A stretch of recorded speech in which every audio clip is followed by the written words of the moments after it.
very nice to hear, except how am I supposed to live up to that introduction? I can't imagine what I'm going to say that's going to merit that. But thank you. And thank you all for being here. And I thought I would tell you what I do. You seem interested. It's closer to what you do than what you think. I explained this. I'm a judge, really, in a court of appeals. That means people appeal. Legal cases are finally up to us. And we're supposed to decide what a meaning means of some text. I mean, have you ever read a book? Yes.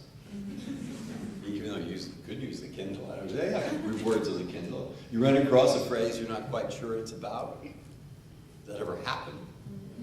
Okay, well, in some circumstances, a judge is supposed to figure that out. And what we're supposed to do all the time is have these very hard words that nobody knows what they mean really. And all the lower court judges have decided different things, and they say, oh, well, here, these 9 people will figure it out, maybe. We'll do our best. And the way we figure it out is we read things. All the lawyers write briefs, little documents. They're not brief. Why do they call them briefs? I don't know. But they give us these little documents, and we read them, and maybe this size. And then after a while, think about it, and then sit at the word processor, which I have behind me, and we write opinions, where we try to explain what these words mean and how they apply. Now that's what I do every day. I'm reading and I'm writing. When I'm not here, which is nice to be here. But that's basically what I do. So I told my son that when he was at high school. Exactly right. I said, if you do your homework, you know, really well, you will get a job where you can do homework for the entire rest of your life. So let's do this in about, what I'll do is I'll spend about I'll think of 3 different things to tell you, and then you can ask whatever questions you like. The first will be what I do each day, which I've already explained, and I'll put it in a framework. And then I'll tell you about the Constitution, which is part of what I do, which is interpreting this document. I have it here because I carry it around, because who knows, somebody might ask me a question, I wouldn't know it, so I sort of go like this. And after a while, they get bored with the question and they walk away. It's perfect. And then the third thing is I'll tell you some of the more emotionally moving things that happen to me when I'm on the court. All right, first, what is the mechanics of this? Right, it starts with arguments. Have you ever had an argument? Don't answer that question. Sometimes you do have arguments. You have arguments. You argue with your parents, friends, sisters, brothers, cousins. Everybody has millions of arguments. And if you multiply millions of arguments by millions of people, you get trillions, quadrillions of arguments. And most of these arguments settle. You know, you get over it. That's what your brother does. He says, "Kate, get over it." And you say, that just makes you more angry. And then after a while, maybe you get over it. Maybe he gets over it. That happens to everybody. But sometimes it's very tough to get over it. And that's particularly true if you're arguing about really important things in family. Marriage, divorce, adoption, or money. And money's a big problem. Creates a lot of arguments. Or crimes. Sometimes it's very tough to get over those arguments.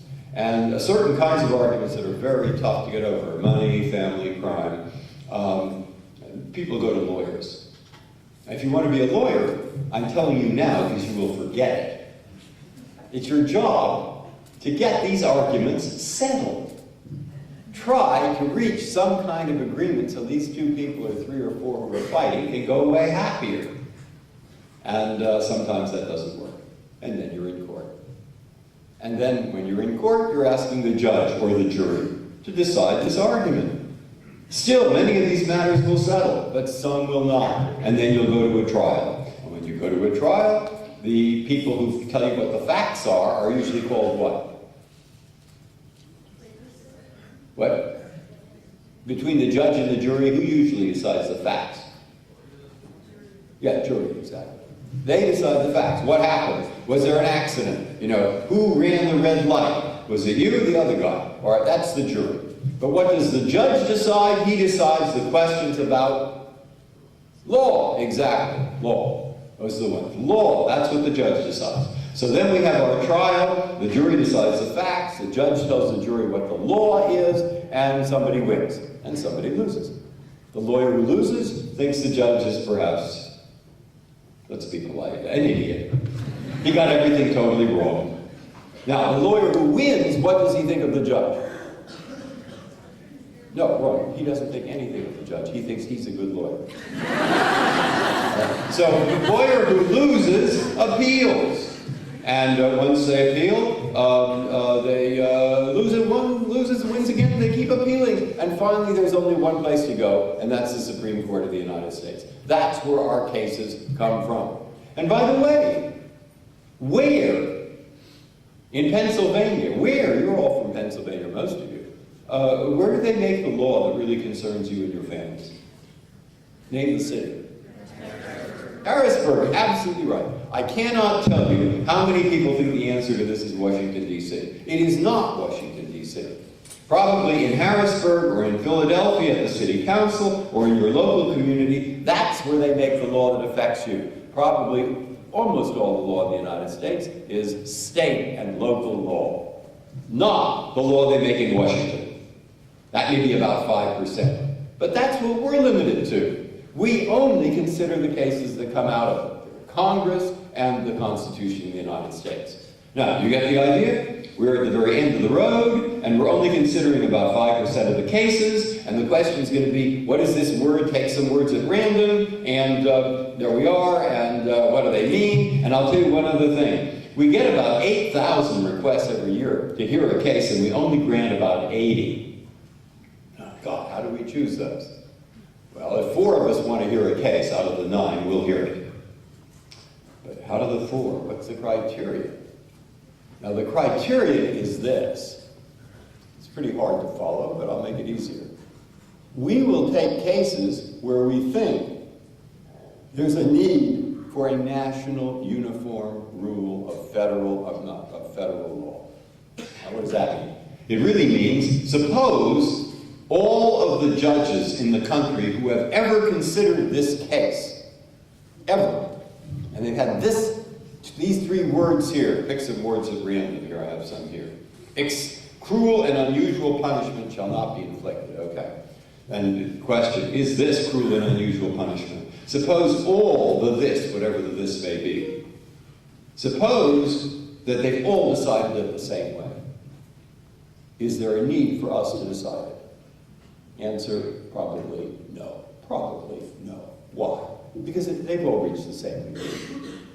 Who needs us? They're good judges too. Justice Jackson explained that. He said, we're not final in the Supreme Court because we're infallible. We're infallible because we're final. Okay, now, that's pretty good. Nobody really knows what that means. But what that means is we do not have the last word because we are so brilliant. We are, of course, brilliant.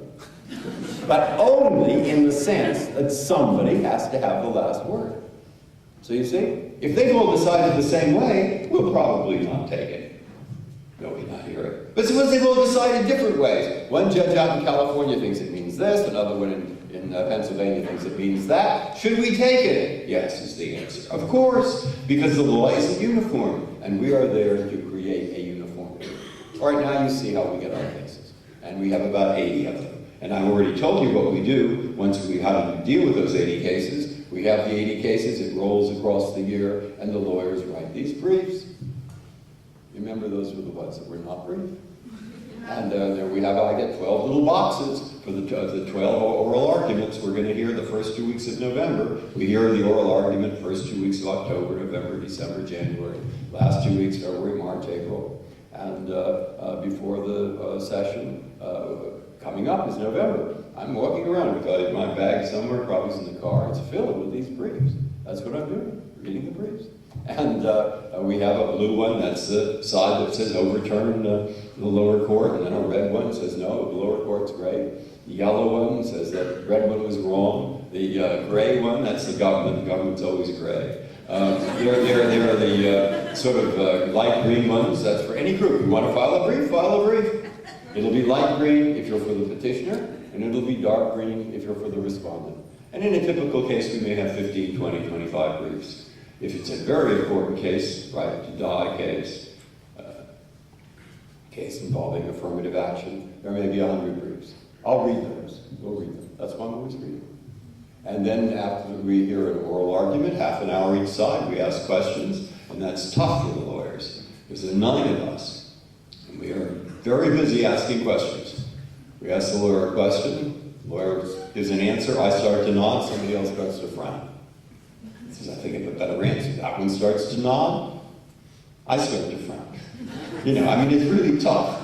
But they actually get through the oral argument. We then sit in the room on Fridays, and we have a table, only us, and we go around the table, and we talk about each case. And the Chief Justice begins and says, this is what the case is about, this is what I think about it, and then it goes to the next most senior, that's Justice Scalia, and then Justice Kennedy, and Justice Thomas, and Justice Ginsburg, and me, Justice Alito, and Justice Sotomayor, and Justice Kagan. And we're each busy writing down what the others think.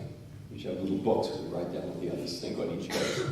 And then you get an idea where the court stands. And if 5 people at least are tending towards one side, that's the winning side. And it's just tentative so far. And on the basis of that, we get an opinion to write. I get an opinion to write. I will go get my law clerks to write a very long memo. I'll read that memo. I'll go back, read the briefs. I sit for a word processor, write my draft, give it back to the clerk. She goes, write something, sends it back to me. I send it back to her. She sends it back to me.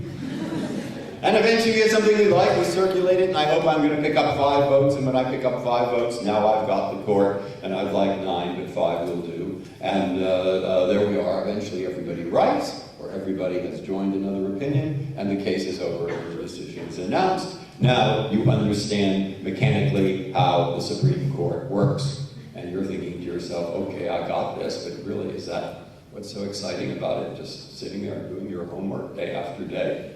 And I'll say, no, that isn't necessarily what's so exciting about it.